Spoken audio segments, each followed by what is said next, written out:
That's on. And this is on.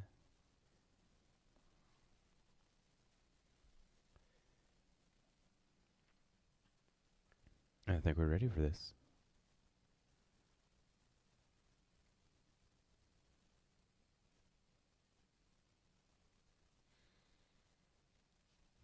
Hello and welcome, Magic folk, to episode. I forgot to put the episode in here. 200 and.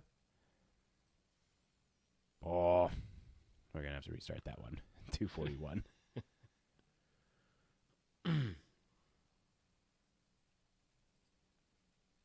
No, wrong button. So, 241.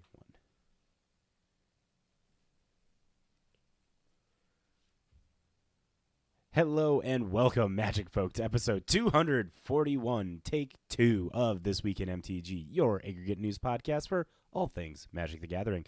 We're your hosts. I'm Matt. We got no Danny, and we have no Just Anthony, but we do have Big G. Oh, hey, what's up? What's up? How goes it?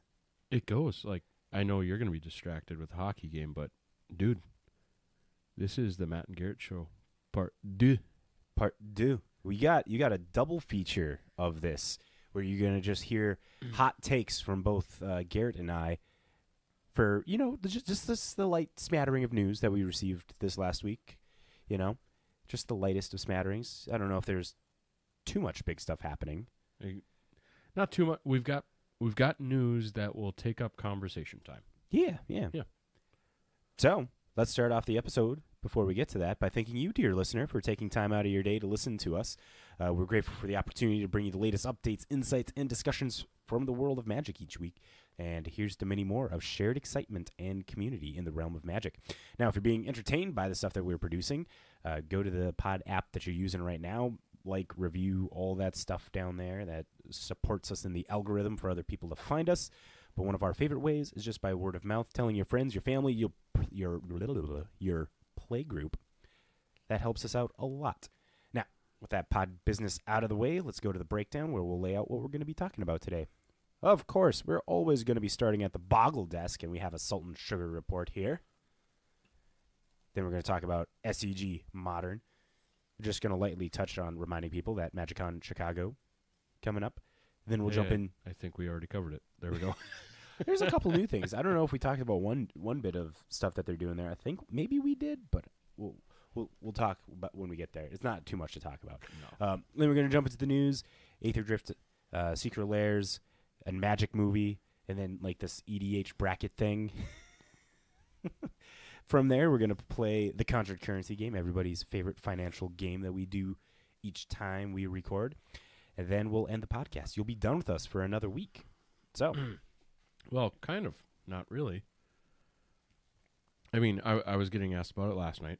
Okay. From Lobo and Goose, like, hey, what the shit's going on with the show? Because Lobo's a newer listener.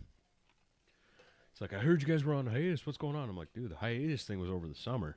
I was like, we're all kind of just trying to figure out some life stuff, and Matt especially, like his wife just graduated from cosmetology school, so she was figuring out her stuff, and you were figuring out your stuff. You got a new kid around the space and all that jazz. And I was like, no, we're on.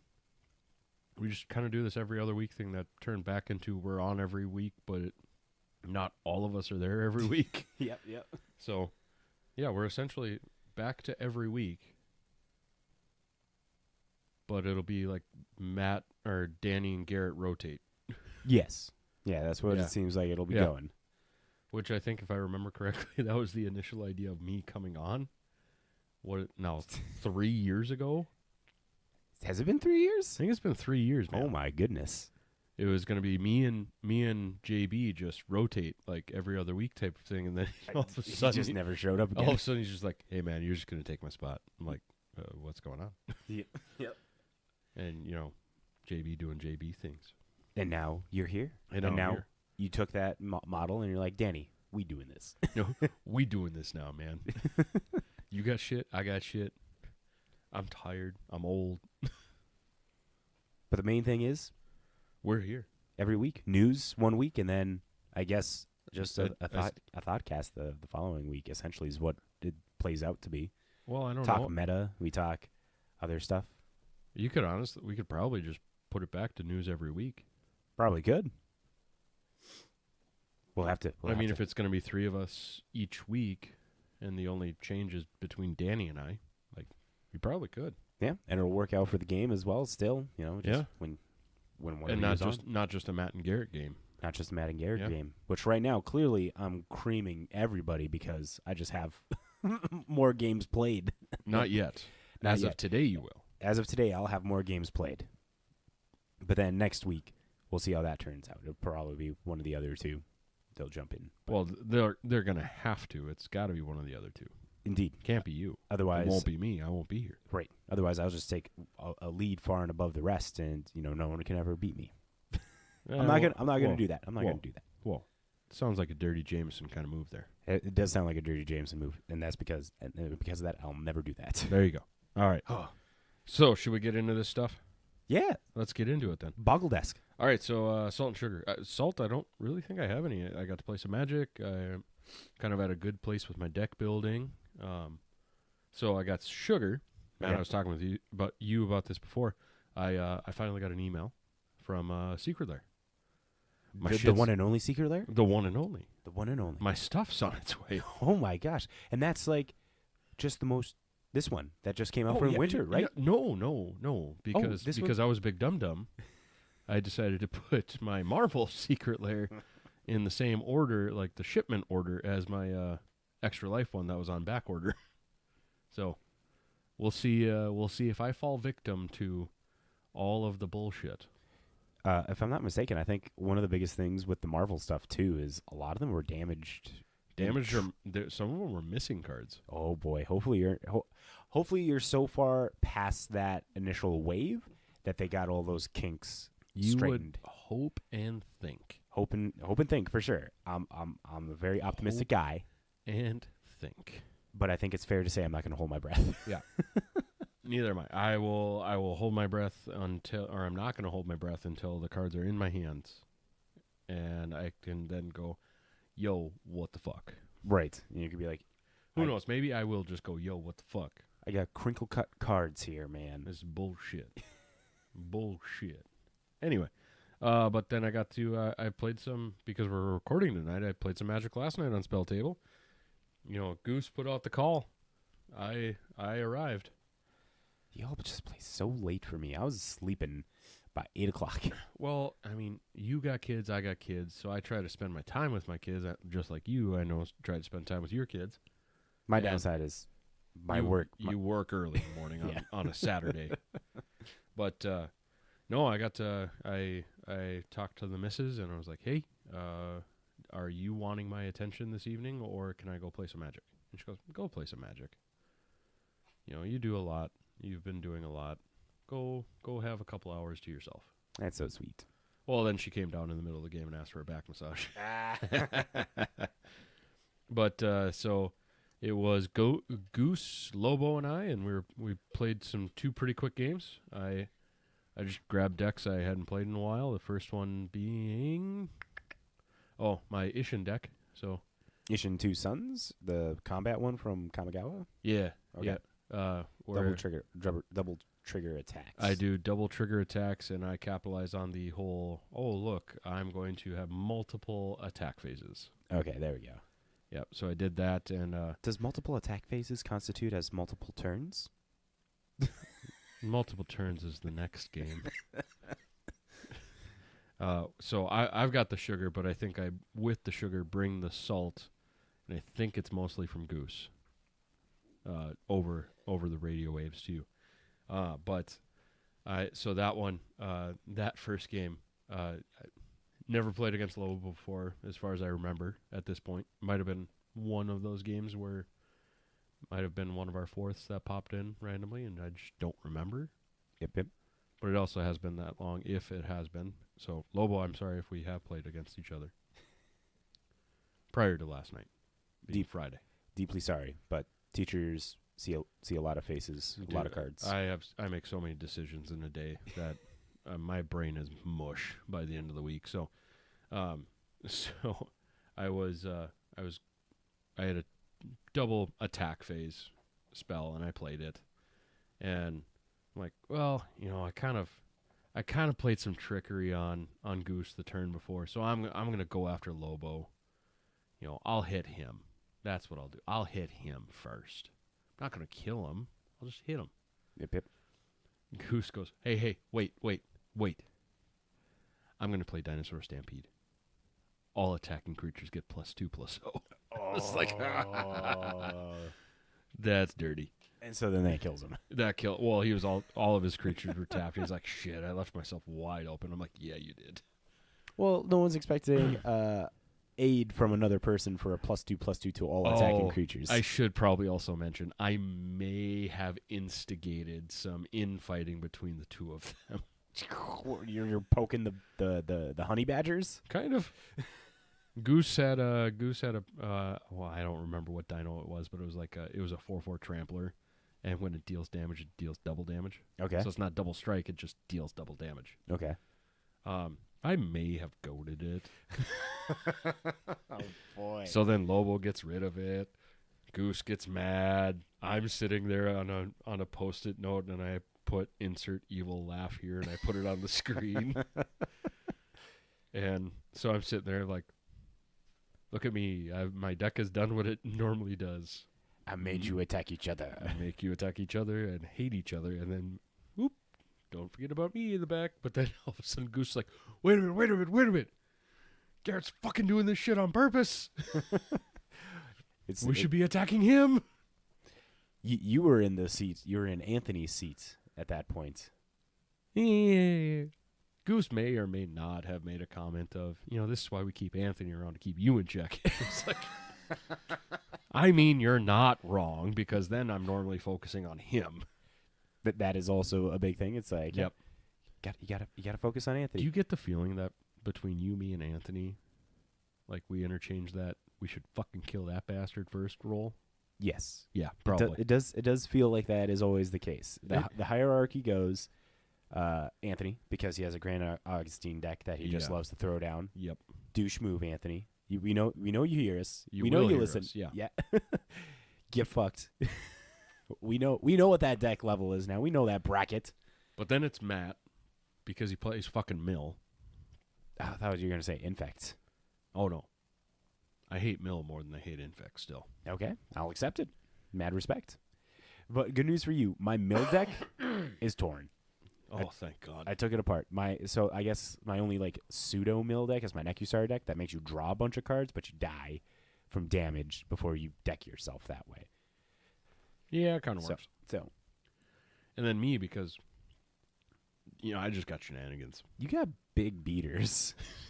You got fucking fat asses that love to smack around. It is really hard to deal with sometimes. Like the other night with your Selesnya deck that what was that, like a month and a half ago that we Something played like that? Yeah. But you had just such a vicious fucking board.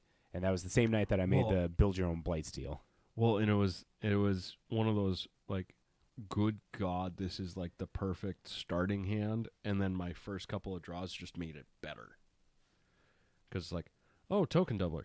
Fucking token doubler. And just going to play this unimpeded, and play this unimpeded. Whee! Look at me go! Whee! And then everyone's like, fucking how many tokens do you get off of this? I'm like, I don't fucking know. It's too late to do math. Let me break out my hypergeometric calculator here. But, so yeah, that ended up being a quicker game. So I was like, oh, fuck, are you guys down for, I'm down for another one. Obviously that was really quick. So then I bring out my Jeskai Spellslinger deck, which has Kaikar. The old Kaikar. The bird sack of thing. As the commander, yep. And then I do have the new Kaikar in there.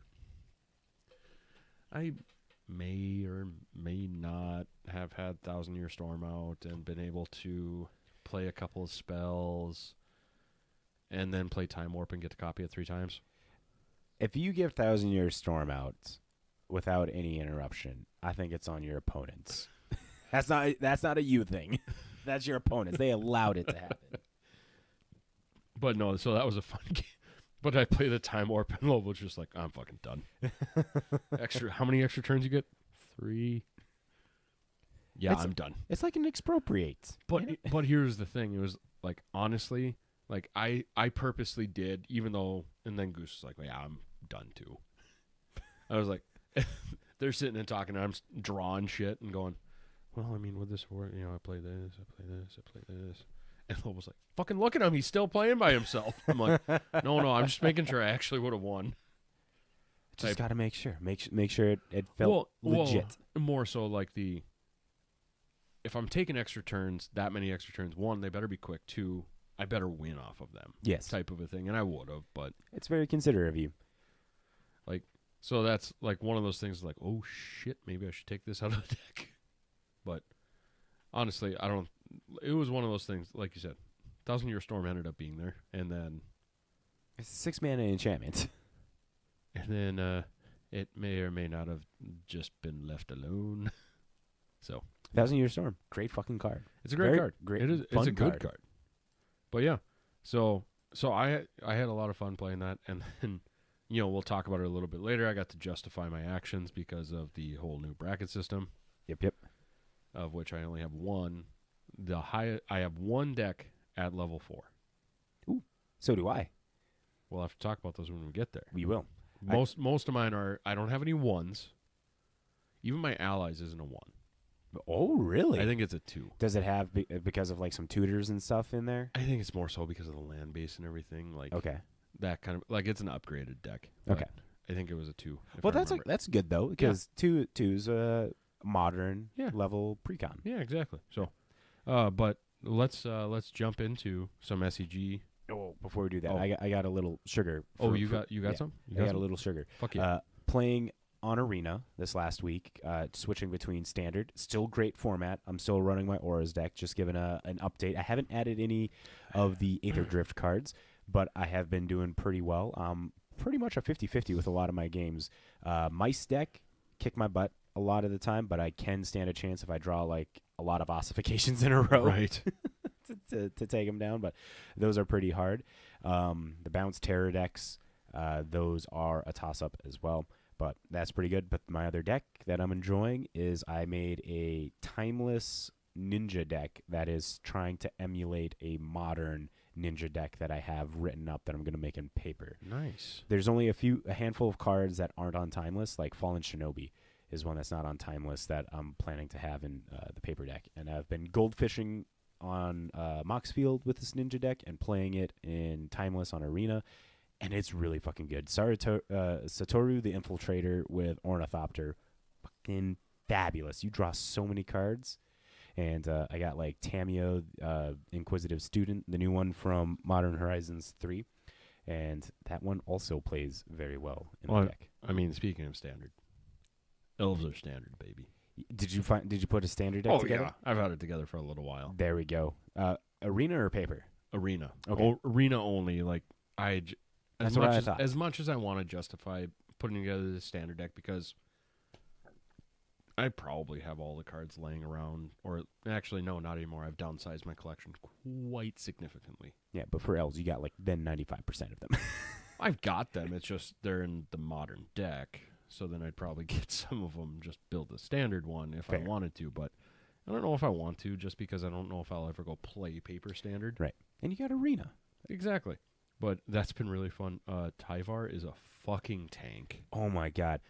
Preston, buddy, he also plays on Arena. He has an elf deck, too. I've been trampled the fuck out of by that Tyvar. Well, and here's it's 5 for its activated ability, right? Yeah. It's super cheap. And then the fun part is? What's the fun part? Oh, you have an Archdruid out. Oh. And you have a shit ton of elves. Or you have multiple of those. Or you have that in a 3-tree city. Hi, I'm going to make a lot of mana. Because then it's like, oh, cool. If anything, it's the first go-round is everything gets +5, +5. Whatever. You got... +5, whatever. You got like an 8/8. Oh, it's so fucked up. Type of thing overall across the board. But then you do it again. Yeah. And it's like, oh. These elves been taking their protein shakes. Well, and I think I took a screenshot and put it on our Arena chat. I was like, fuck off. That Tyvar is definitely good. good. Dude, it's so fucking badass. when I was doing my commander deck upgrades a little while back, Tyvar made his way into elf after I played that enough in standard. I'm like, yes, please. And I don't even remember what his first ability does. It's not a bad ability either. No, he can become indestructible if you tap an untapped elf, but then you tap Tyvar. Okay. So like it's really nice when it's like, hey, I'm going to destroy. No, you're not. But then it's also really nice in, the good old do some combat tricks step. Cool, I'm going to block and then activate the ability. So it's like, cool, I'm going to block this big bitch that doesn't have trample. Or does some weird fucking effect when it hits me, like the demon horror thing that it hits you, you lose half your life rounded down. Oh, the zombie assassin. Yeah. The unstoppable slasher. Yeah, so it's like, okay, yep, blocking that. Tap, there we go. Indestructible. Great blocker. Infinite blocker for that. God. And then, then the secondary ability of like, oh, hi, you're all big bitches now. Sweet. Sweet. Then I've made some more brawl decks too on there, just kind of as trying to get the color schemes around a little bit. So okay, yeah. But anyway, should we talk some Modern? Let's talk some Modern. Let's talk some Modern. All right. So SEG Con Portland had 460 noise players for the Sunday 10K RCQ, and this was on February 9th. We did not talk about this event. We were talking about a different event the week you and I were together. Correct. So let's just do the quick rundown of the top 8, shall we? Let's do it. I don't think we need to jump into the list because at this point we've covered these lists quite a bit. Yeah, and we got a lot of news to talk about. I imagine we're going to deviate off when we get down there. Just you and I, and then you're distracted by hockey. Yeah. All right. So first, actually, let's start at the bottom. Eighth play, or at least the last deck that is labeled top 8. We'll go with that. All right. It is an Orzhov Blink deck. The next deck, Orzhov Blink deck. Next deck, I'm just kidding. Boros Energy. Then it's an Orzhov Blink deck. So that would be the 8 through 5 spots, and then going in the 2 top 4 spots that aren't listed as 3rd or 4th. Well, you can probably put 2 and 2 together which one it is because we're reading in order. 4-color Breach deck, and then Orzhov Blink. Second place, Hollow One deck, and then first place, Amulet Titan is back, baby. I don't think you can say it's back. It's always there. It's always lurking. It's creeping in the shadows. All it just takes is a pilot who knows what to do and the right meta at that moment. I'd say it's more so the right meta. Honestly, Amulet Titan, I think it, to me, like any build I've seen of it, it's kind of you pretty much just put the deck together and it runs itself. Right. I mean, the only time it's ran, I have known it to run into an issue is, what was his name? Played in our local meta. Corbin? Yeah, Corbin. Yeah.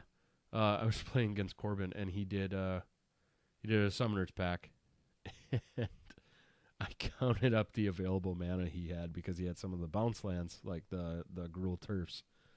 And he had 5 lands, but he could tap for 6, so he wouldn't lose. However, I may have Assassin's Trophied the turf. And he just looked at me, he's like, fuck. I lose. I was like, yes, you do. It's always good to make a Titan player fucking go on some form of tilt like that. Well, he even admitted, he's like, I don't remember what deck I think I was playing Elves. He's like, I know your Elves deck enough that I knew I had to get a prime time out to stand a chance. And then all of a sudden, I had to tap out. I was like, and then hope that you couldn't do anything. And that's not something I would have thought you would have done. Destroy one of my lands. I thought you would have gone for the creature. I'm like, why go for the creature when I can go for the win? Indeed. Wahaha. So, And yeah, looking at that deck, honestly, I don't see anything. Green Sun is the addition here. Yeah. Spelunking, it looks like they've this deck adopted that. I know that's like a contentious spot sometimes of like, oh, we can have Spelunking or we don't. And yeah. Yeah, I mean, other than that, it's got Scapeshift, it got Summer's Pact, A Boreal Grazer, yeah. the whole suite of lands of Urza Saga, Dryad Arbor, Otawara, Valakut, Vesuva, the Turfs, the bounce lands. It's got all it needs. It does. So, yeah, there's that for you guys. And then that's all we really have for event results. So, upcoming events, we've got MagicCon. So make sure if you haven't, you're interested in wanting to go. I haven't seen any sold out notices. As of Wednesday, there still aren't sold out. Yeah, that I can recall. So there's still time. You might not be able to get like the VIP one. Black Lotus is sold out. Premium VIP is sold out. Which I think isn't that what you and I did? No, because other Garrett, he got the one above us, didn't he? He got the premium VIP, and we just got. No, he got the Black Lotus one. I thought. Oh, did he get Black Lotus? Okay, then. Yeah. So I think you and I did premium VIP. No, I think we might have just. I don't remember what we got. I thought it was the normal VIP. Hold on. We might have. Got your badge up there? I don't think I do. You don't have your badge up there? Oh, I know where my badge is. I think it's in my... Please hold while Matt goes and finds his badge. Because we do know we both got the same thing. Oh, it's in your bag? I thought I kept it in here. Yes, I did not. Russell. I used to keep mine in my car. Now I don't. I got a new car. A new car? Well, my car that I drove down there, I kept it on my... illegally kept it on my mirror. Because you're not supposed to have it hanging. Yep. I see. But then got the new vehicle, and it's in my car still, but I just don't have it hanging up. Because it gets in the way of my whole setup now. Right. Hey, more than positive, we got just the regular VIP. Yeah, anyway. Yep. It was a fun time. Get a pass. Go. Have fun. Meet peoples. No. Uh-oh. Canada score? No, U.S. scored. I'm rooting for Canada here. I don't want U.S. to fucking win, but it looked like they pulled they're in the third period. Canada pulled their goalie, and U.S. took that shot and got the goal. 3-1 in the third with a minute left. Well, damn. Sorry, Canada. But what was some of the new stuff for MagicCon you were talking about? Oh, yeah. Did we ever talk about? Apparently, there's going to be a tattoo booth there. Yeah, we talked about that. Okay, I couldn't remember and stuff. Yep, we did. Okay, then never mind. All right, cool. I guess we're at the news. We're at the news. Oh, I'm so sorry. So let's go over the quickies real quick. Aether Drift's out. Yes, it's here. It is. Get your shit. Yep. I bought 2 because I had store cred. I bought 2 of the Finish Line bundles so I could get those nice lands. And it came with one of the toppers, so I think I opened them and I didn't really pay attention to what I opened. I just cracked packs. Just cracking for the adrenaline, for the rush. The rush. Yep. And then got those lands. I was a little disappointed though. I thought it was supposed to be the nice Finish Line lands, and then the rest of the lands I thought were supposed to be full border. They weren't. Oh, they weren't? No. So you just got like the regular lands? Got the regular lands and then one of each of the Finish Line ones. So, I mean, the Finish Line ones do look really nice. They do. The Finish Line ones, it's the gold border. Yeah. Yeah. Or the goldish yellow border. It's not like the gold border of the gold border cards from the days of old, but... Yeah. The Pokemon border, as some people have generously referred to them as. I would say, there you go. But... the nice part about those ones, it does come with a box topper pack. Okay. So that was nice.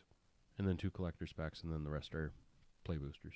And you said no good pulls you don't remember? You're just cracking for cracking. I was just cracking to crack. I got some good pulls, but I'm sure there will be some of those like, oh, hey, these'll go up later type of pulls. So, yeah, just keep them around.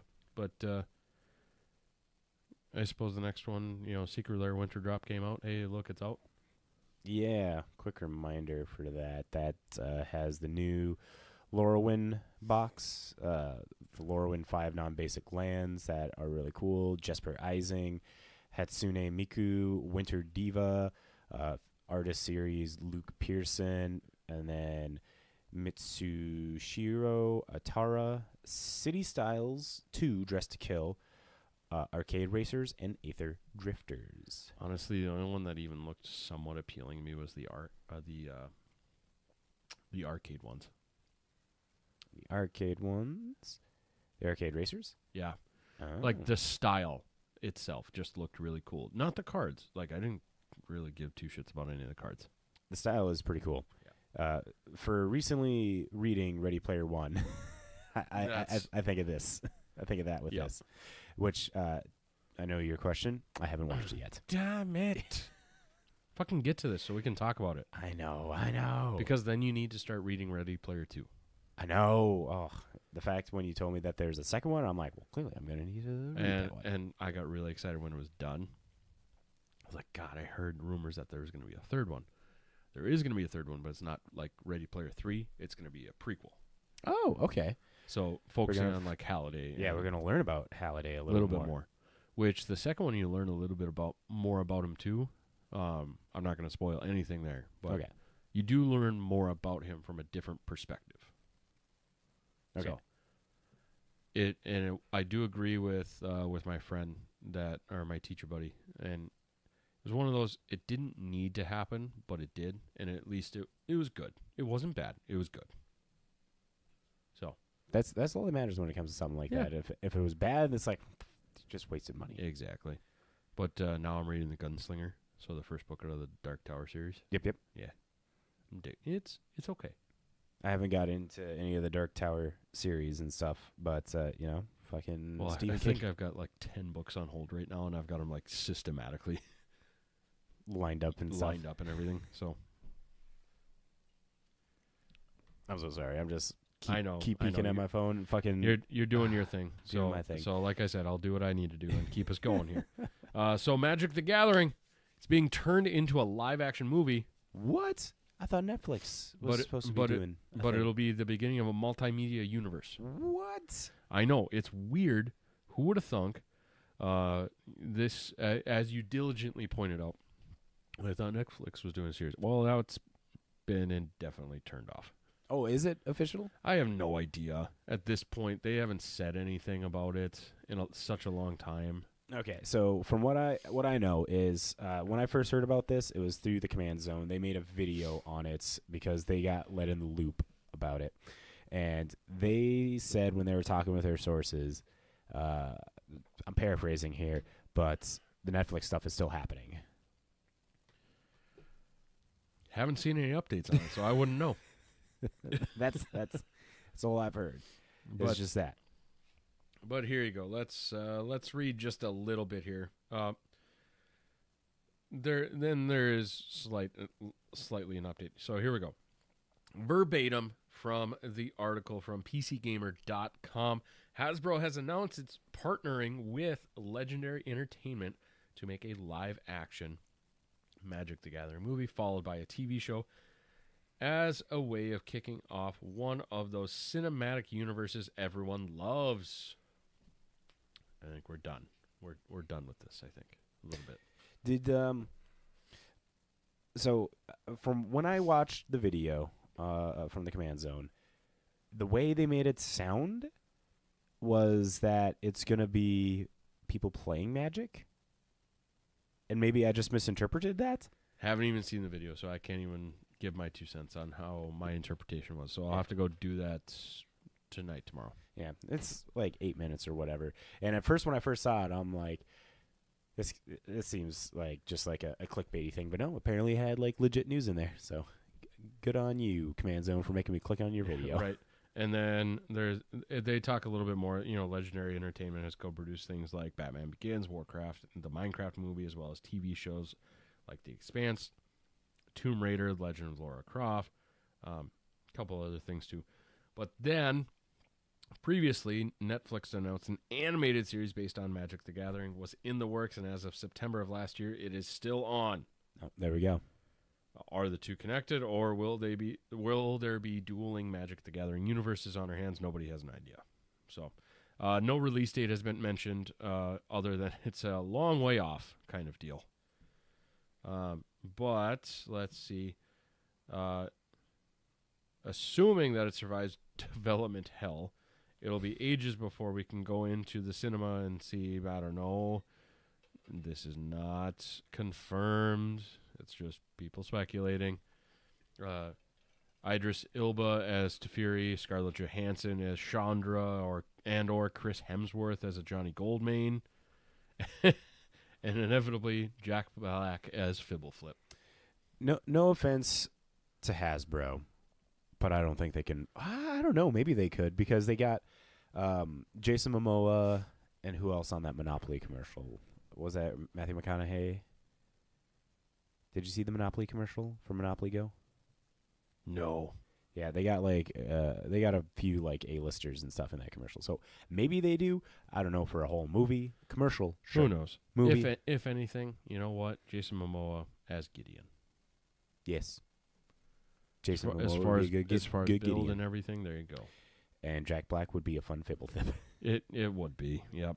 Can't deny it. So.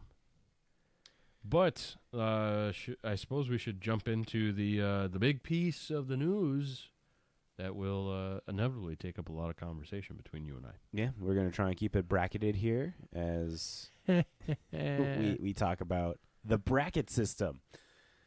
This has been the big hot topic this whole week since it got announced, because originally we were supposed to hear something sooner than what we did. They had like an idea of so rewind. Wizards got control of commander of the rules committee committee, because people were being assholes at the Bannon announcements back in September. Sent death threats. The rules committee was like, we can't handle this because this is bullshit. Fucking this people is a out there game. Crazy, This legitimate is a crazy game. threatening people. Y'all fucking suck. So they handed the reins over to WotC, and WotC's like, okay, well, we're gonna try and like tidy up some communication bits here, and they came out with they gave a peek behind the curtain when they first announced what they were planning to do, and they're like, we're gonna come out later with more information about it.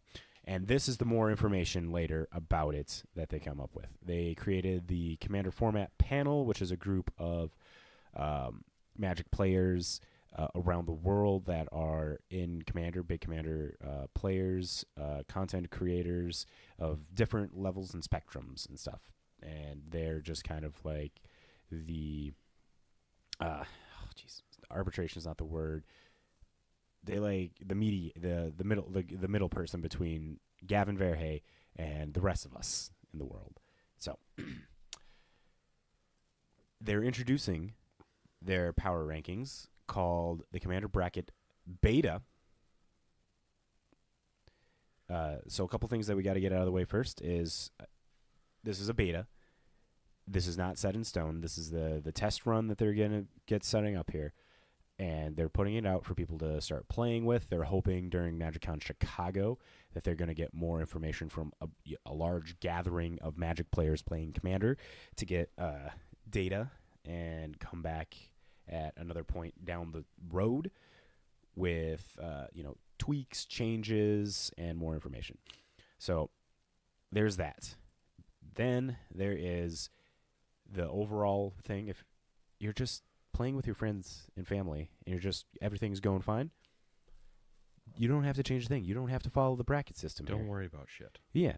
If what you got working for you is working for you, good.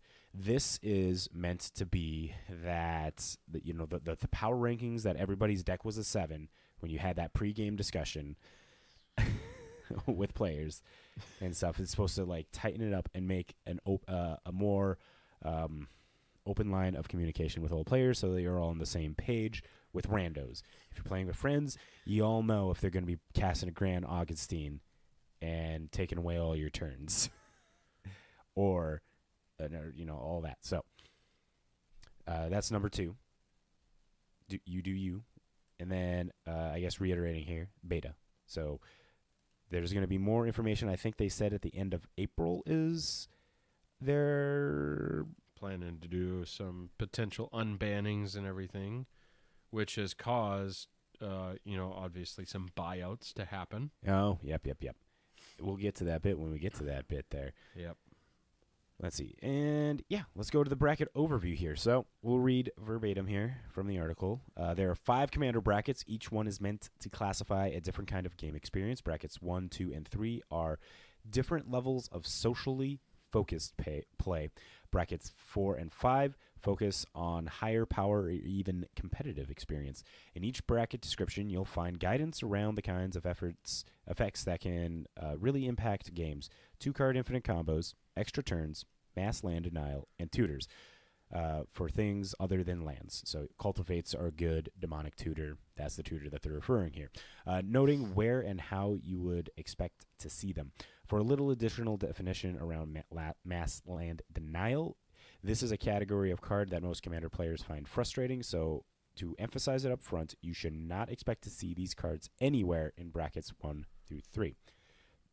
And these cards regularly destroy, exile, or bounce other lands, keep lands tapped, or change what mana produced by 4 or more lands per player without replacing them. Examples: Armageddon, Ruination, Sunder, Winter Orb, and Blood Moon.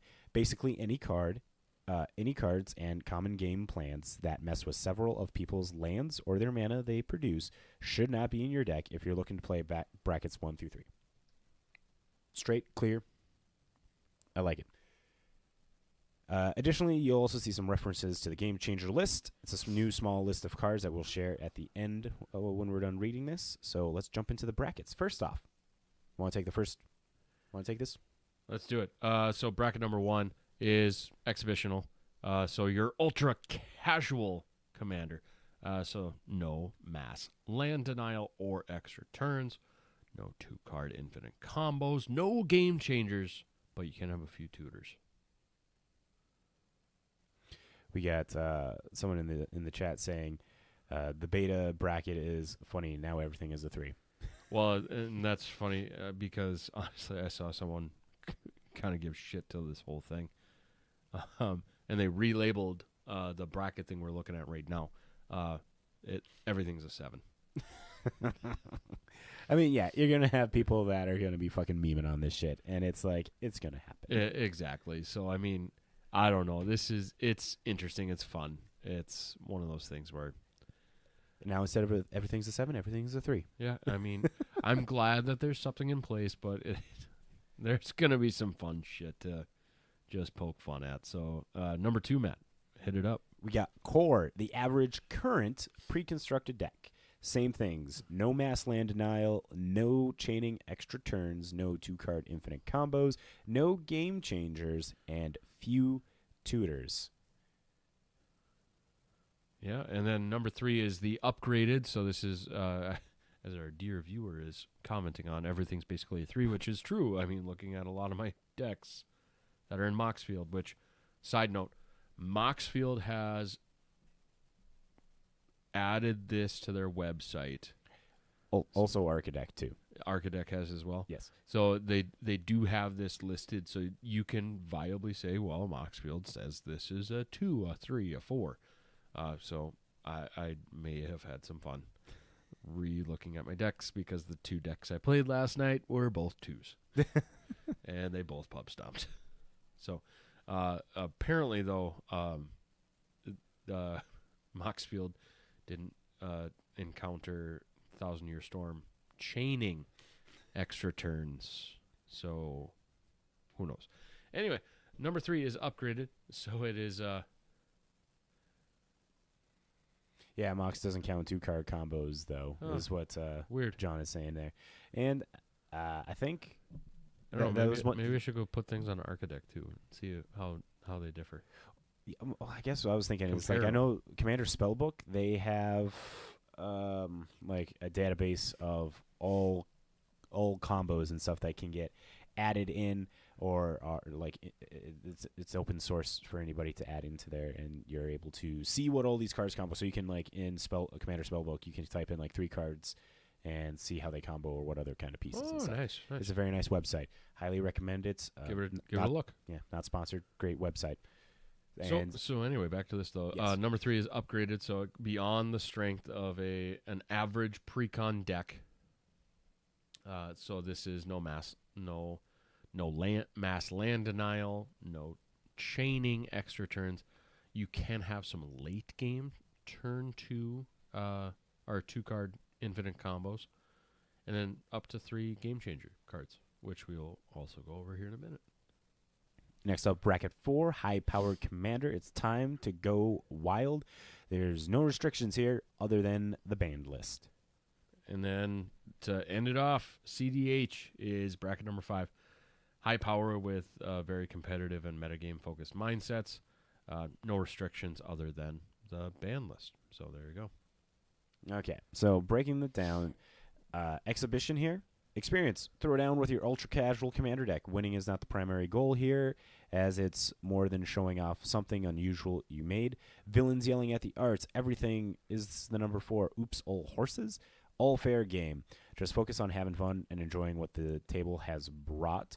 No cards from the game changer list. No intentional 2-card infinite combos. No mass land denial. Extra turns. Tutors should be sparse. And a couple things of note when it comes to no intentional 2-card combos here. You know, like Gavin with Verhey was talking about on his video. It's like, you know, sometimes you stumble upon, because Magic is a very vast game with so many cards, that there could be a certain situation of where some cards happen to do a thing that you just like, oh shit, I didn't realize. And I think as Magic players, we've all experienced is like, oh, these cards combo together, and I just put them into the deck and didn't even realize it. Right. You know? So with the intention there, it's like no intentional 2-card combos. If one pops up, you know, have a conversation, be like, yes, this happened. We'll you know, take the card out, adjust the card, do something different. And tutors should be sparse. The reasoning for this is like, you know, even, yes, Oops All Horses deck wants to try and find their cards and stuff to be able to do the cool thing. And sparsely with the tutors there, you know, it's like the 10 tutors, a little too much and stuff. But, you know, like leveling out, it's like you're not going to get dinged for, you know, having like a diabolic tutor Exactly. or something. So. But yeah, and then you know, if we scroll down, you may have heard us. Oh, game changers. What the fuck are you talking about with game changers? Well, do we want to just go down to the game changers because we kind of covered everything else? Really? Let's see. I'm trying to think if there's anything else. I guess with core bracket 2, emphasizing the or like the current modern day pre-constructed commander decks is kind of like the baseline. That does not include like Secret Lair commander decks or Modern Horizons for power level. Those are on a different level. They try to pack those with a little more oomph into them because they're premium products for those. So just generalize. And I don't know necessarily like where the starting line is, but from my experience, I'd say Zendikar Rising had some pretty solid precons because I've kicked people's butts with that mill deck. I do have a mill deck, and that's a full precon there. I'm sorry, Garrett. I lied earlier. I do have that one, but that is strict precon. Nothing has been changed in that one because I needed a precon. You lie to me. Why do you lie to me so much? Us as demure players, you know, we're not very demure. Jesus. Oh. So speaking of the whole demure thing, did I tell you about the New Year's Eve debacle? No, it's not really a debacle. Debacle. We had our friends Ben and Katie over, and we did the whole look, it's 9:00. Hey, quick, find a recording of last year's New Year's ball drop or something and put it on for the kids. So we did that, and then the adults stayed up and we played games and just had good conversation and everything. We put the actual ball dropping on a few minutes before, and I didn't know who the fuck this gal was on the TV. I was like, who the fuck is that? And somebody's like, oh, it's the TikTok gal, the very demure, very mindful. I was like, you're fucking kidding me. Like, this is who we have doing our New Year's Eve bullshit on a national TV. They were announcing or they were singing? They were announcing. They were doing. Okay. They were emceeing or something. They were on the screen, and then all of a sudden, I don't know what was being said. Is very demure, very mindful. I'm like, fuck this. Nope. Shut it off. Like, Happy New Year, everyone. Not dealing with this. Not today. I guess I never thought that that was a person that like made the audio clip for that everybody got hooked on. Yeah, so there be that. But yeah. So okay. Yeah. Sorry, back to it. Core, yes, average pre-constructed deck. That's that whole shtick with there. Upgraded, 3 game changers, and I guess this is where we can like just before we jump into the game changers and stuff. Yes, so upgrade. You can have the game changers. We'll talk about that there a little more. Low quantities with like maybe an extra turn card can pop up here like 1 or 2, but not like looped. And still no mass land denial. Optimize is top strong. You know, you're still looking to have fun. And the real difference between like bracket 4 and bracket 5 of CEDH is the competitive meta game focused mindset. And I guess just want to emphasize that fact here. When it comes to CEDH, if you're making a deck with metagame choices in mind, like just imagine going to F&M and you want to like metagame them out. You're like thinking of that. That is what separates bracket 4 from bracket 5, because in bracket 4 you can still like you'll choose maybe like a fun card that you like, you know, a Aetherling over an optimized card, like, but it's still could be a very high powerful deck where you have 3 to 5 game changers and like combo or 2, but it's not fully optimized. And optimized in CEDH is with the metagame in mind, you know, so that's where the break is there for that. Even though in the bracket itself it doesn't look like there's any real difference, but think of it in that way when you're constructing the deck and the intent of you going to play with a bunch of other CEDH people in a meta style tournament. And you know, this could potentially like usher in more sanctioned EDH style tournaments as well, because of having, you know, the delineation between a bracket 4 and a bracket 5. But obviously too, this will take some time because this is in beta. Yes. So emphasize again, beta. This is not set in stone. Testing things out, seeing how it works, all that kind of stuff. So I do want to say to all of our listeners, please be nice out there to players that are playing like this. Be nice to the Wizards team, the Commander format panel that's like going through this. Constructive criticism is really appreciated. Yeah, I mean that's all you can really say too, is like they're trying something out. They're not saying it's the set in stone thing. Just give it some time. Let it get figured out. You know, there could be changes coming to this, more game changers getting added to the game changers list. Maybe they add a 6th and 7th bracket somewhere down the line too. You know, distinguish things a little bit better. Who knows? Who knows? Just give it time. Yes.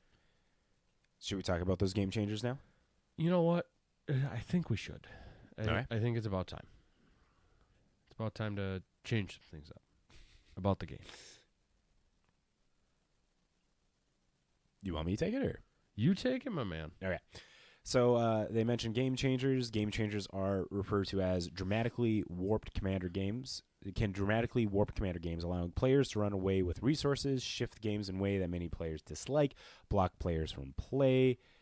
And unlike some previous systems that were discussed, it's only a single edition list to track.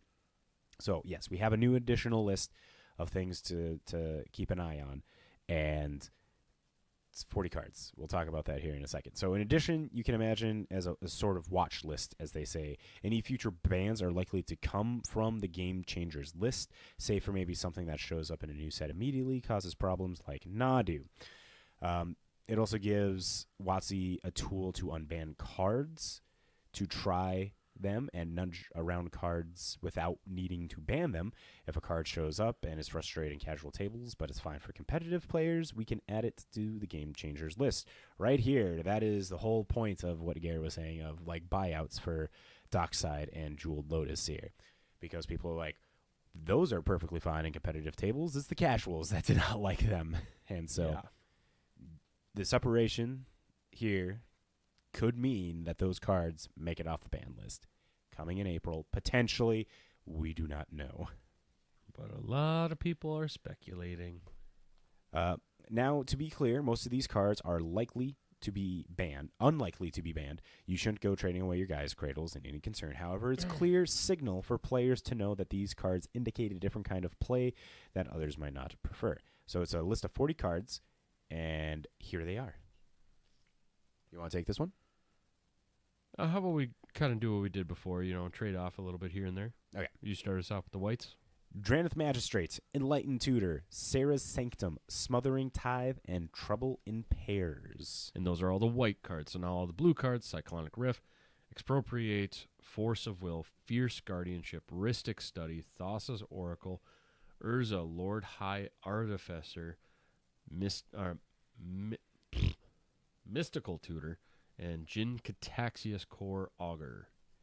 Bolus the Citadel, Demonic Tutor, Imperial Seal, Opposition Agent, Tirgrid, God of Fright, Vampiric Tutor, and Ad Nauseam. Those are the black cards if you weren't aware.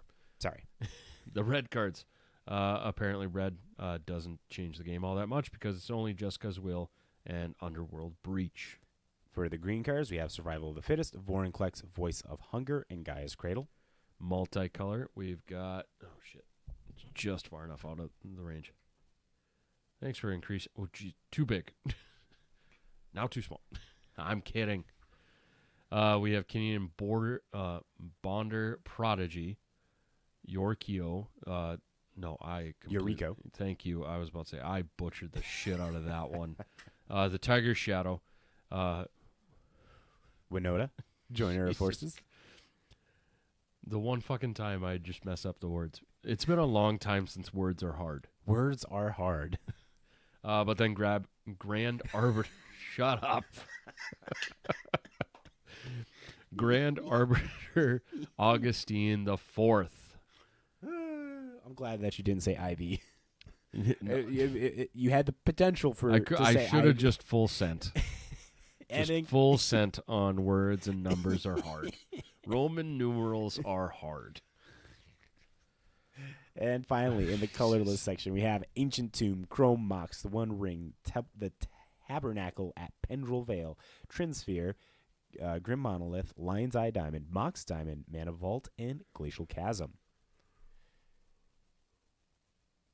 So, all these cards are put on here for a reason, and the rough idea is like the way that it was described and the way that I'm looking at it is like before when you would go to a table and you were starting to talk to your talk about your deck to the other players. It's like, yes, I have a Drannith Magistrate in here, I have a Vampiric Tutor, and I have all these cards.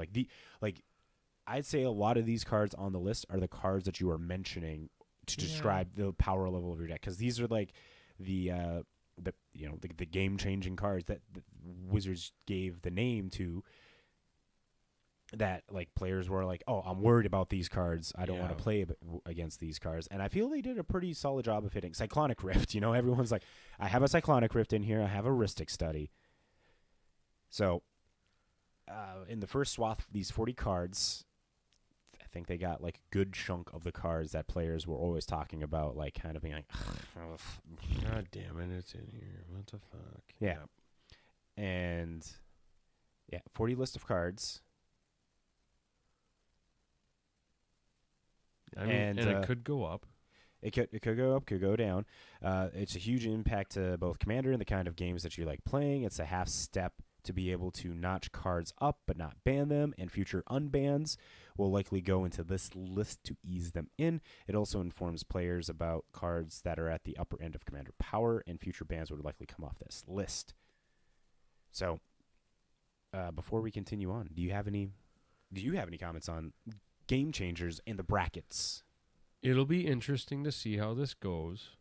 Obviously, it's nice to have something that's a little bit more set in stone as far as describing your decks in as few words as possible.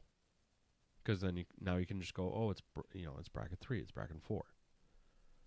So you can approach Rule 0 conversations a lot easier, maybe, and instead of getting the it's a 7. Now you at least, as far as like the game changer stuff, you like if you have any of these in your deck, It's automatically 3 or above. So everything could be a 3. You never know. But I don't know. It will be interesting. There are some cards that I'm gonna have to go watch the video and kind of listen to Gavin talk about it a little bit more, about why they're not on the game changer list. And you and I already kind of talked about this. Like, there's some green cards that I would say should be on there, like Craterhoof and Triumph of the Hordes. Yes. But we were talking about it a little bit last night too. Those are more game enders instead of game changers. But yeah. I don't know. It's going to be interesting. I'm going to keep an optimistic mind about it. So For sure. I like that this definitely clears up a lot of vocabulary that players can use with their communication with interacting with other randos and stuff, like going to Commander Night and stuff, and like new randos pop up there. You know, it's like, hey, brackets here. This is kind of like what we're looking for. The grouping in of no mass land denial, no extra turn spells, and the reason for extra turn spells is, you know, like a person can link so many together. It's like no one is having fun because it's like, well, I'm not playing my turn because of this. I feel like that's like always been a core as well. Like before, when you were like going to talk with people, it's like, oh, I'm a 5, but I have these kind of cards in my deck. It falls into that. So it's just kind of like, it allows you to still play some of those extra turn cards, but like temper them down so that way you don't have to like. Context is key, and I feel that they have given us enough tools here to help clear up what our decks do with a little more context. And to that, I like to think, I'd like to say, you know, it's like good to see that you put game creators at the helm of trying to come up with words to make it easier for players to understand and communicate with others. And I think they are showing, it's like, yes, this, I think, in my opinion, that they did a pretty good job in like the beta, like setting out this roadmap here for them. I would agree. And speaking of roadmap, the first step is people have to try it, and they'd love to hear your thoughts. Like we said earlier, MagicCon Chicago. You can also go to the Wizards Discord. You can tweet at them, send them emails as well. Provided the system generally works and is heading in the right decision, they'll be making revisions soon after MagicCon for any structural changes that they want to include. Then, with the information of how that all went in mind, they'll be discussing any potential unbans. With the Game Changers list as a tool, we can potentially unban cards and add them to the list. The goal here is to provide the system works. Provided the system works, we'll be able to bring back with one big article in late April that both rolls out the full system and any unbans altogether.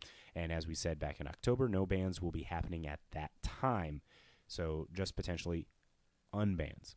If you're eager to hear about those, late April is what you should be looking for. And let's see, do they have? Yes, they got the Q&A here, and I enjoy the Q&A a lot. Here's the example of why is card X on the Game Changer list. The reasons are kind of broken down here. Enlightened Tutor, Mystical Tutor, Demonic Tutor, Vamp Tutor, Imperial Seal, Survival of the Fittest. Those are the best-in-class tutors that tend to find combo pieces or just homogenize the game to play out similarly. And the tutors are already mentioned in the bracket structure. These are 6 that they wanted to call out specifically.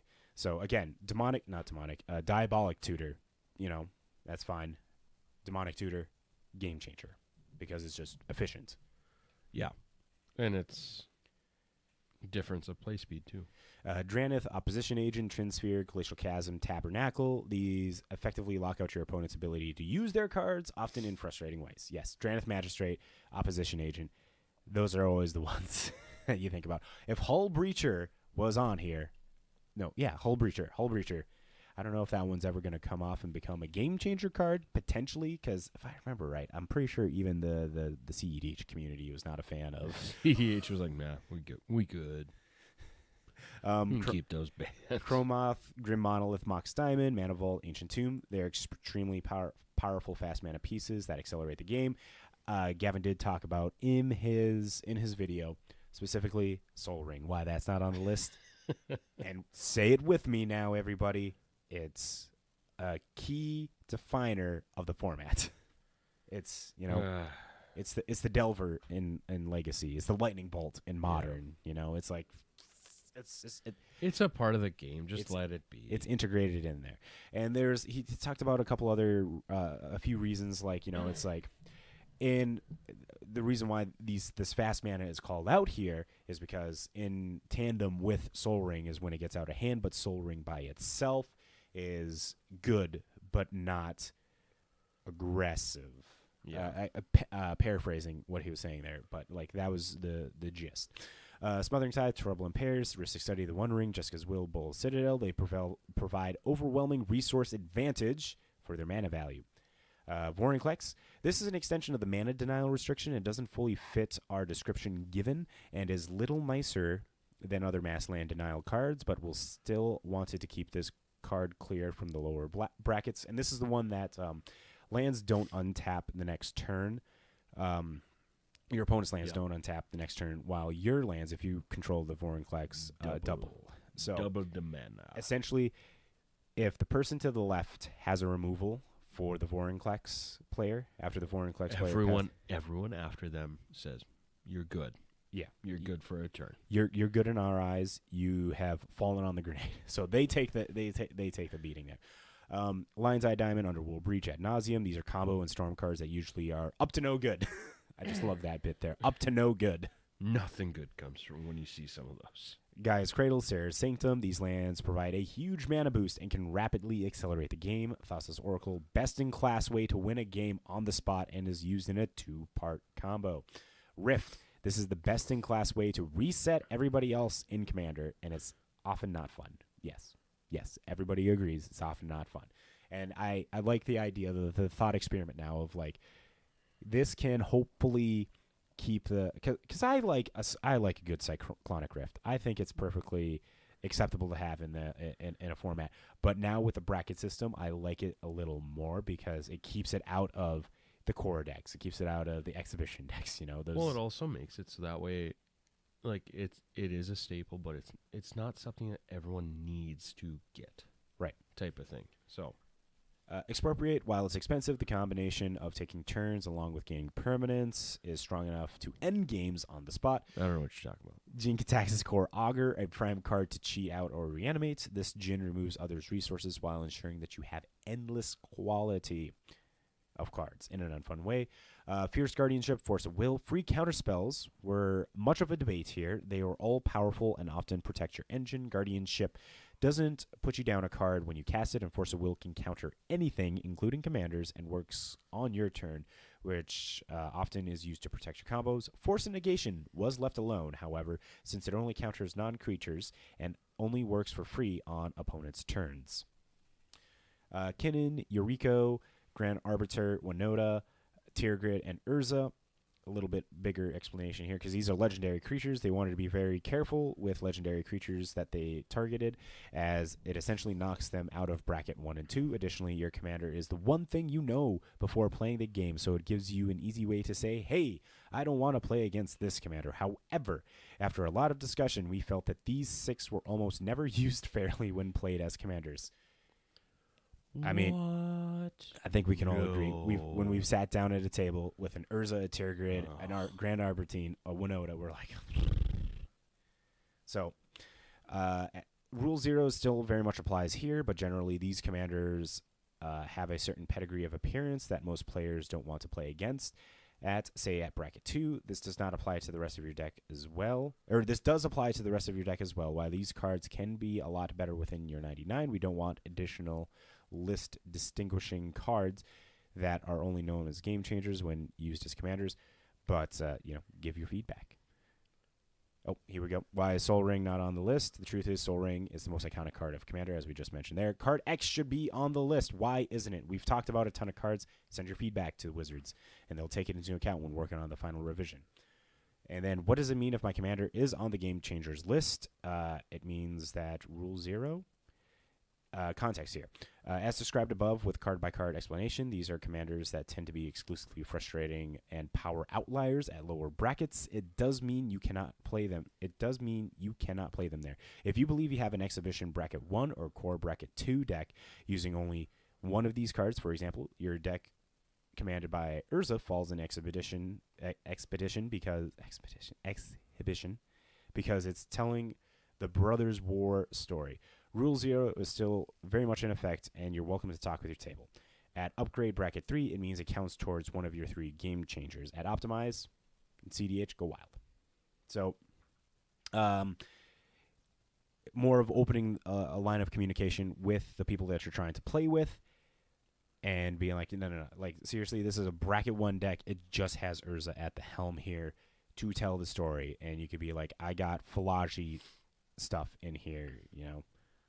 Or the deck has Urza, but the whole idea is it's Urza named cards, so Urza's Bauble. Like, it's all about just Urza. Yes. And it was also mentioned in the video. I don't know if it's going to get into this FAQ that he wrote. You can have a like bracket 1 deck that can go toe to toe with a bracket 2 deck. When they came up with this bracket system, the rough idea that they wanted to do is they definitely didn't want like bracket 1 decks to play against bracket 3 decks unintentionally. You know, it's just like that's a strong dividing line. You know, bracket 1 shouldn't necessarily play with bracket 3, but if you have a bracket like 1 theme deck that can play with bracket 3, has no game changers, super strong, just because you found this like unknown janky synergy and stuff, it's like, go ahead, give it a shot. Again, have the conversation with the table and make it clear about stuff like that. These are communication tools that WotC has constructed and have laid out for us all to read and decide for ourselves on the outcome. And, you know, again, I think I'm just going to toss my opinion in here. I think it's a pretty solid start. Why are there 5? Doesn't it kind of boil down to 3? It's true. Essentially, there are 3 categories: no game changers, some game changers, and all game changers. But they looked at 3 brackets for a while, but a couple things came apparent. There's an audience that really would like to play Commander games below the level of a pre-constructed deck, and to kick them out is very unfortunate to try and do. So they just want to give them a guaranteed slot of space there. As for the other end with CDH, some of the experts like Deco, Luna Stardust, and Rebel, they really felt like there's a difference between high power and CDH worth quantifying. Additionally, a great point that was brought up there was CDH has already done exactly what they're trying to do here with the label CEDH. That indicates the kind of game that you're looking for. They have earned the official labeling by virtue of it proving to have worked. So it's competitive. Yeah. And we've got Johnny in the comments here. You know, remember Soul Ring was removed from the reserve list, so they could use it for Commanders. So yes. So that's another piece. They're not gonna put a card on a ban list because they took it off probably the biggest ban list in the world.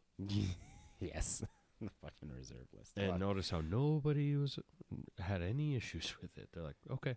I feel reserve list discussions might get brought up here. It's been a hot minute since there's been reserve list discussions happening. There has been, other than the typical like, why do we have the reserve list? Keep the reserve list around.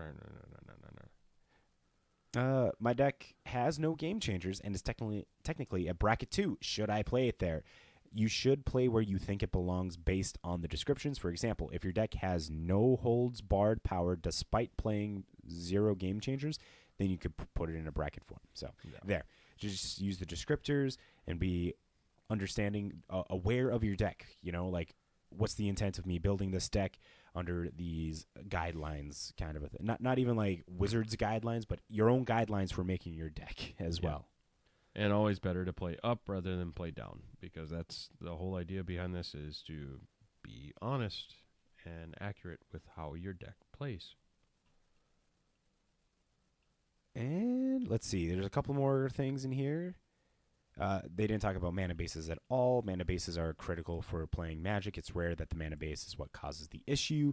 The further up the scale you go, the more I would generally expect stronger mana bases to show up, because it matters more with CDH as decks that will want the most efficient mana bases there. As where Exhibition doesn't matter because they're slower and highly thematic. Here's a big one. When some game changers have shown up in recent pre-constructed decks, like Jessica's Will.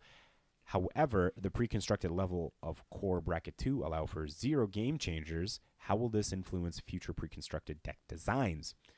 It is true that bracket 2 is the average modern day pre-constructed level, but the emphasis is on average. Okay, yeah, this is what I was mentioning in there earlier.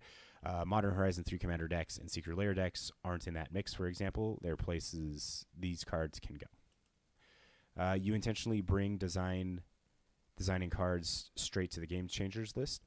No. At WotC, we don't see this as a tool to create even more powerful cards for Commander or anything of the sort. It's something that we will help with matchmaking, not one to give us an excuse to push the envelope. Hopefully they stick true to that. I have high hopes that they will, So, yes, that's the Q&A or the FAQ, the whole bracket system. Commander, aside from people memeing on it online, there's definitely people memeing on it. And from what I've seen, it's a mixed bag, but I definitely would say it's not universally hated. It's not getting extremely negative, ripping apart I haven't seen too many haters coming at this. I've seen plenty of trolls and memers coming out at it. Right. So, I don't know. I think it'll be fine. Like, honestly. Worst case scenario, it doesn't work. Okay, cool. We already kind of have a loose system in place anyway. There we go.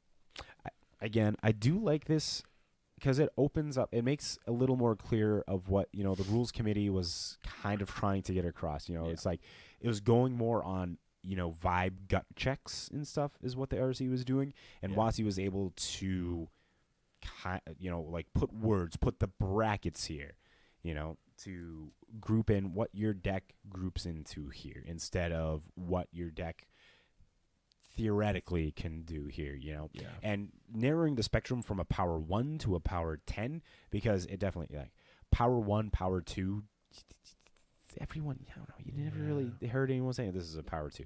Yeah. And the kind of thing. Everybody had a power 7. That's the joke for the longest fucking time.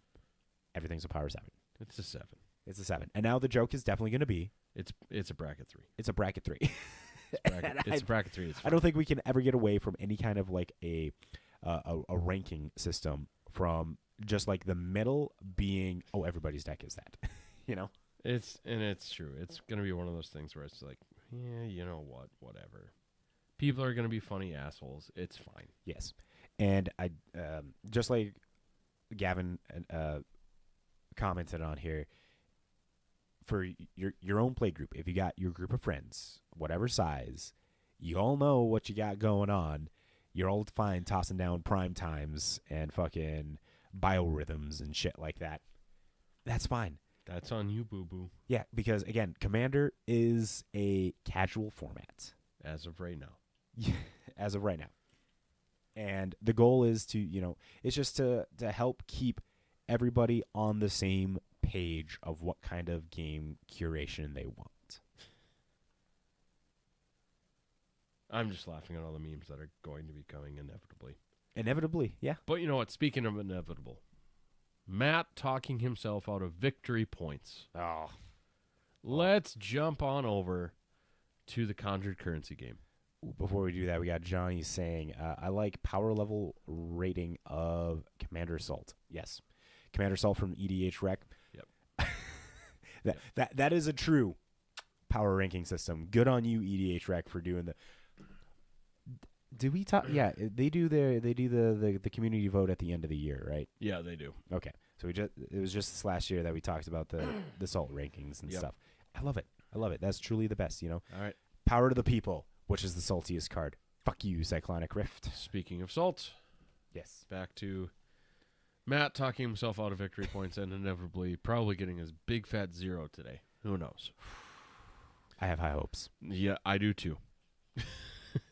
All right, so the way this works is we go to MTG Stocks. We look at their weekly winners article, which is a lovely article that talks about 3 to 4 cards moving up in price and 3 to 4 cards moving down in price. This article comes out on Friday. We talk about it on a Saturday now. So slight changes might happen, but we give a lot of information to what the card does, where it's from, what sets specifically going up, all-time lows, all-time highs, all that kind of junk. Okay.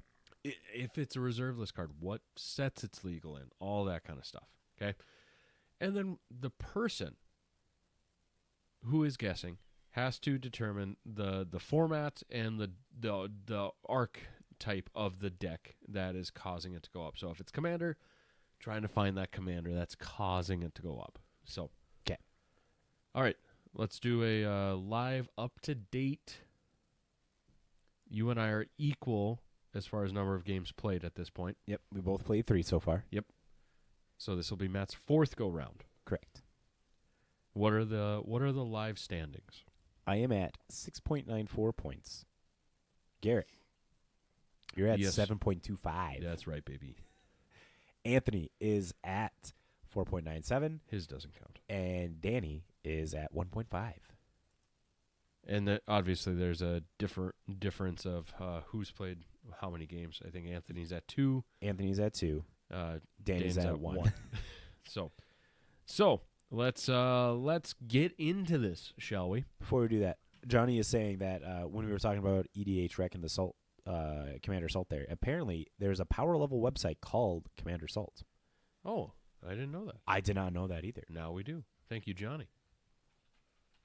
Look at that. We learn things at the news. Who would have thunk? Oh my God, look at this. Yeah. Leaderboard. You got a leaderboard with it? Different time. Yes. Keep it where it's at. Keep it where it's at. Bookmark it if you need to. Oh, it's getting bookmarked. All right. I'm going to be fucking looking at that. This is going to be a real hard one for you, I think. This is number 1. Okay? I'm gonna build up to it. Build up to it. Okay? Because you'll know the card.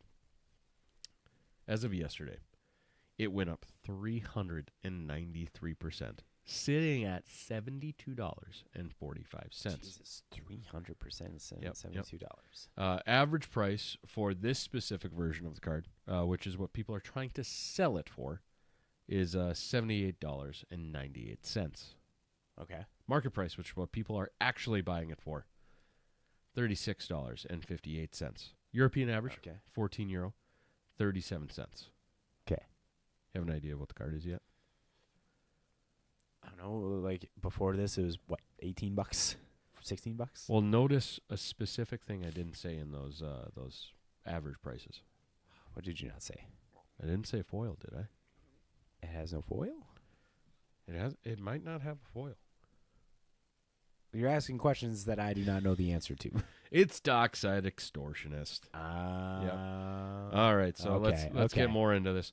All-time low was $12.75. That was February 9th, 2025. So, after it had been banned. And specifically, this is the Commander 2019 version, just so you know. So the original art, it came from this set. Came from this Commander deck. Yeah. Anyway, all-time high, $89.94. That was on May 20th, 2024. Look at how that time difference is happening there. It has never been on the reserve list. It does have other printings. It does have a Double Masters 2022 regular printing. It has an borderless alternate art version. It has a what do we call this one again? The raised foil? No, it's not a raised foil. I know what you're talking about. They first showed it in the first Commander set. Oh my God, that's not textured. Oh, fuck. What is that foiling card called? Listeners are shouting at their fucking radio right now. They're fucking hating us right now. Oh, we're so sorry, guys. But you know what we're talking about, But and then it does have a list version as well. Yes. So, for those who don't know what this card does, let's talk about it. For a red and a colorless, you get a Goblin Pirate that when it enters the battlefield, create X treasure tokens, where X is the number of artifacts and enchantments your opponents control.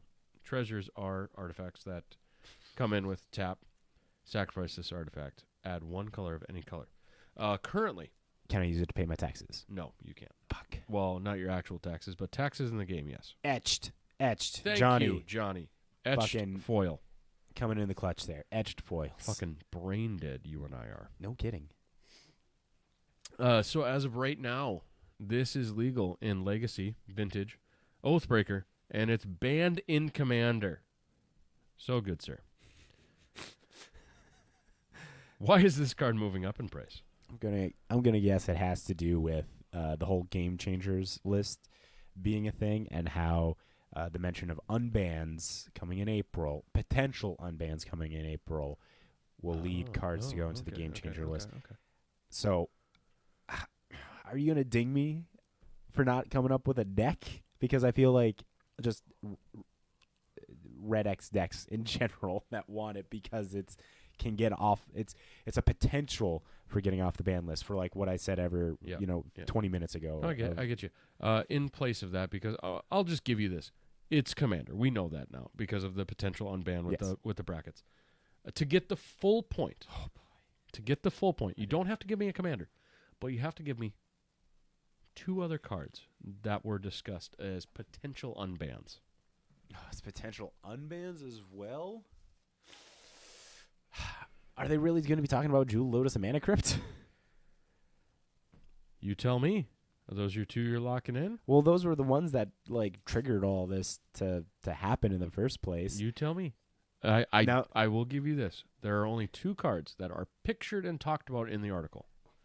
So my thought process here is, because you're doing this, is that the other 2 cards are Jeweled Lotus and Mana Crypt. But I don't know the other 2 cards for the rest of the article, and I would definitely eat crow if those were Jeweled Lotus and Mana Crypt, which would be very funny. But I'm going to say those 2 cards as additional 2 cards for the reason why. Full point, sir. Full point. Full point. Let's go. The other 2 cards that are specifically talked about is the fact that Jeweled Lotus and Mana Crypt were also on the same ban announcement as Dockside Extortionist. So those are cards that I did potentially look up to see if I could get on really cheap, and then see what happens. Note, they were all sold out. I have a Jeweled Lotus. If you're looking. No, it was more so just they're going to be super cheap and then potentially going super up. Yeah, it'd be a good way to track that. We'll talk about that later. Yeah. We'll talk about that later. All right. Next card.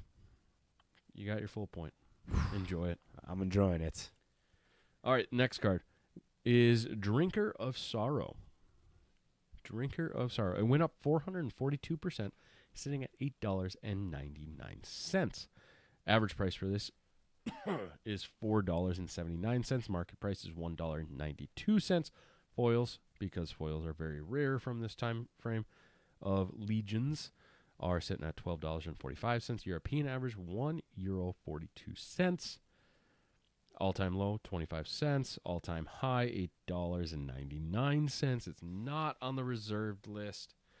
It does have a list printing, and it's legal in Legacy, Vintage, Commander, and Oathbreaker. Now, for what it does: 2 colorless and a black. You get a creature 5/3 horror. Drinker of Sorrow can't block.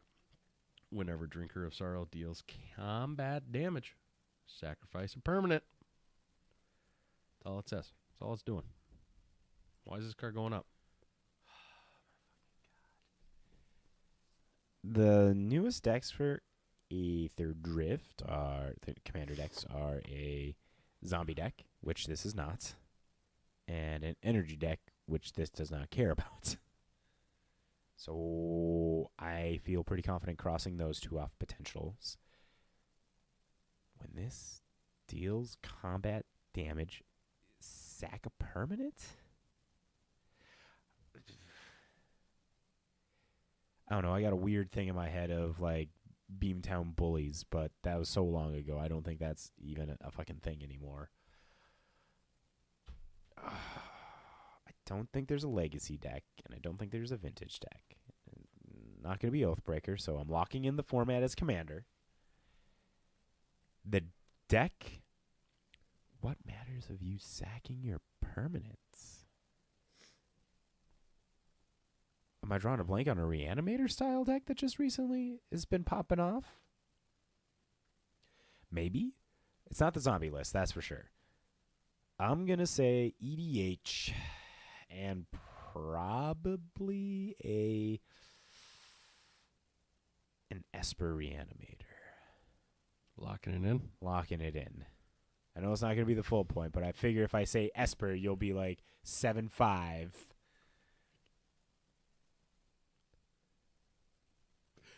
I feel so bad about this right now. Uh-oh.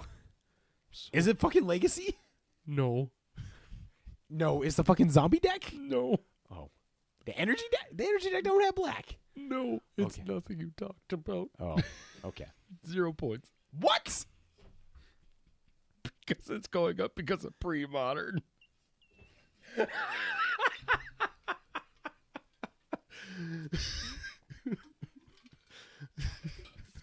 How do you like that nice little lofty softball throw there and then a fucking beam to the head for you? I got fucking KO'd there. You just Lucy'd me, and I'm Charlie Brown. You fucking yoinked that football out of my reach, and I fucking fumbled on my head. I got blindsided. I was not expecting that at all. Pre-modern? We've never talked about pre-modern.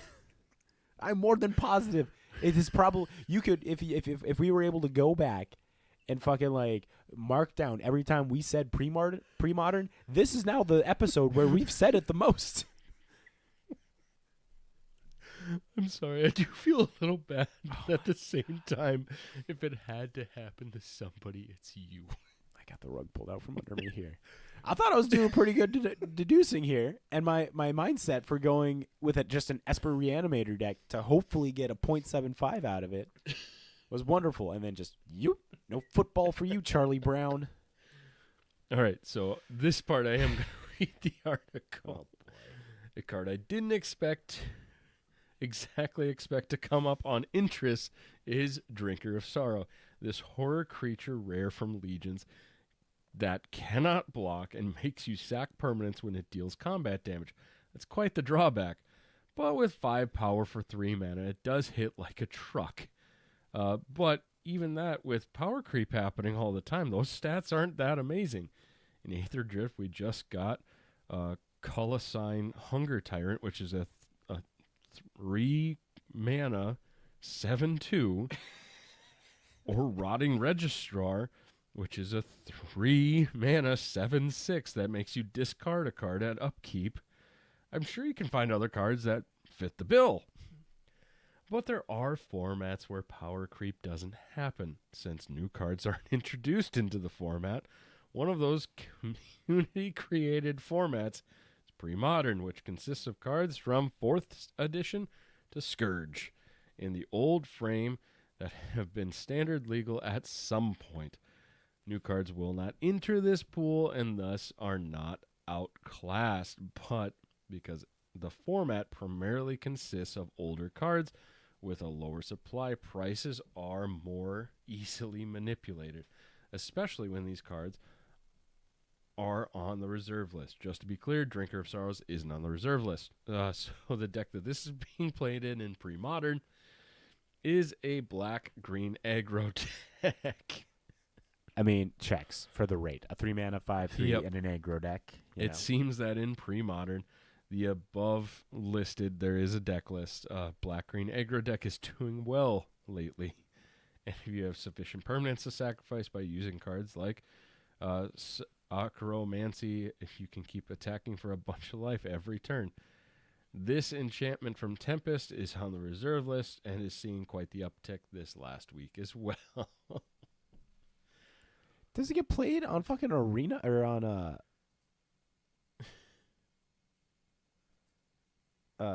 Moto?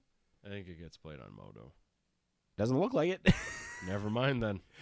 These are all fucking like 20 and less events in person, Pre-Modern in Sao Paulo. Oh my god.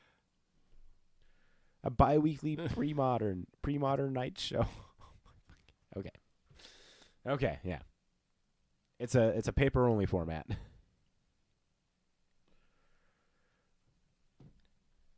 I'm so sorry, but that's fucking hilarious.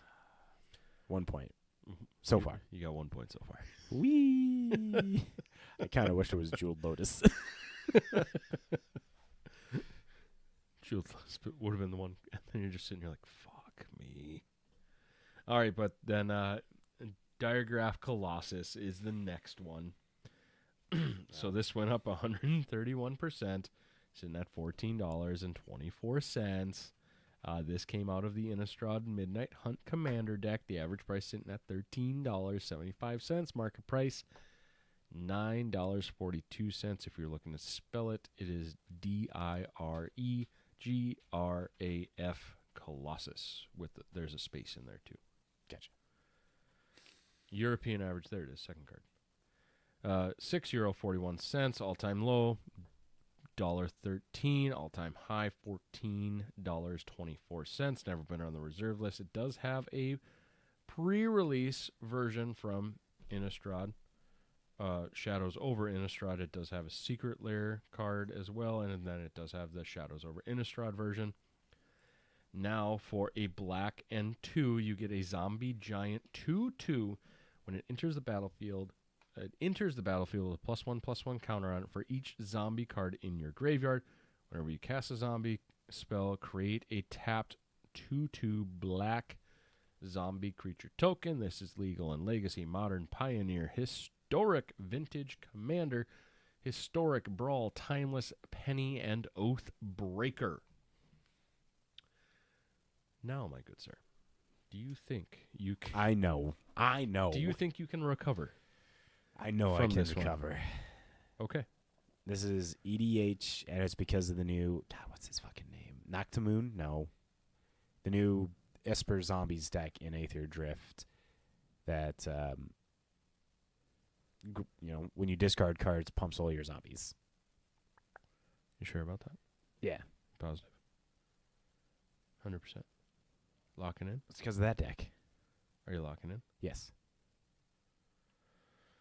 But they also have that, fucking Orzhov one where you discard and you copy it. Saying that whole deck in general.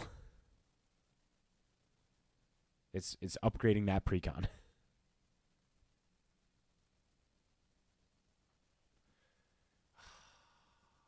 The delay. He's debating. I don't think I'm getting a full point here, folks.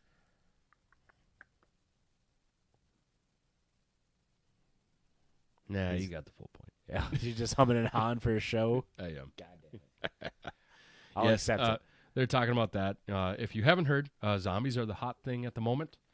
So 2 weeks ago, they talked about the Lynch Queen, which is, we talked about that one when I got to play the game. Obviously, that was a nice, easy one for me. Yep. But then they talked about where you've got the secondary commander, Hashatan Scarab's Fist, which was featured in the Aether Drift game nights. I haven't watched that one yet. I'm most of the way through it. Okay. But they talked about it there. They also talked about it in the new Dawn God. Even though it's not a zombie, it's a god, but it does work with graveyards and stuff too. So there you go. Also of note, Death Baron out of Foundations is also starting to see a little bit of an uptick as well. Zombies, getting +1/+1 and having Death Touch seems pretty good. So Zombies. I've been on that zombie train since the beginning. I had a Grim deck, baby. All right, but let's quickly run through some cheap pickups and get to the end of the episode because we've actually been going for a little while on this one. Mind you, we had some internet troubles getting started, but yes. Anyway, all right. So Mossborn Hydra is a card that was identified by the MTG Stocks Premium Penny Stocks feature as a card that bottomed out and now is starting to go up again. This is from Foundations. It's the original printing, not any of the alternate versions or anything like that. And then one of the other ones that's starting to move down is Final Showdown out of Outlaws of Thunder Junction. This is one of the spree cards. So you can either, all creatures lose all abilities until the end of turn. You can choose a creature you control. It gains indestructible until end of turn, or you can just destroy all creatures. And you can choose all or none of these, or any of them. Who knows? And then the last one identified is Yager Eater of All. It's sitting at $11.02, starting to slowly move down. Pioneer people, that's for you. Yep. So there you go. But if you didn't catch on to the fun little cheeky jab that Matt was attempting to do in the middle of the game, TCG Sniper is a wonderful resource to help you identify cards moving up or down in price in live time, so that way you can go and take advantage and buy or sell those cards as you see fit. Gives you a nice little notification on whichever way you want to do it. If you have their premium version, you get unlimited product on those. Yes, product, not just singles. So you can do sealed product, you can do Funko Pops, you can do whatever the hell you want, including singles. And you can, if you say the guys at This Week in MTG sent you, you'll get 3 months of that premium for free. And then if you just can't afford the premium, guess what? You still get 15 slots to use up and get notifications for. Still worth it. Still a good time. Mm-hmm. So there you go. Hit up TCG Sniper and tell them that we sent you. You got anything else you want to add to the end of this episode here? Dude, I am tired, so I'm just ready to go. Fair enough. Yeah. I do want to say, Anthony, I know at the beginning of the episode I mentioned that you were a douche because of Grand Augustine. I just want to emphasize you're a grand douche. Grand Arbiter is the grand douche, and you just so happen in close proximity kind of get that moniker. I'm not calling you a douche. I'm calling Grand Arbitine a douche. Be careful who you hang out with. Choose your friends wisely. Choose your decks wisely. That being said, Anthony, I am saying you are a douche because of that deck. Because you are the kind of person that, some sick and demented reason, enjoy just sitting and having 3 other people watch you play with yourself at a Magic table. I love knowing that we can do this, and he will actually reply to will. Us. He replied to us last week. He did. Or the last time. But, no, just kidding. Anthony, I love you, buddy. But I hate playing against your decks.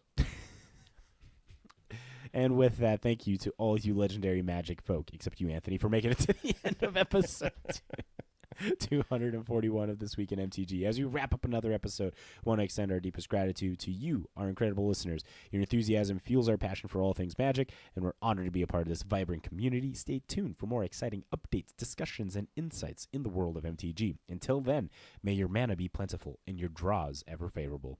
Keep gathering those magical moments.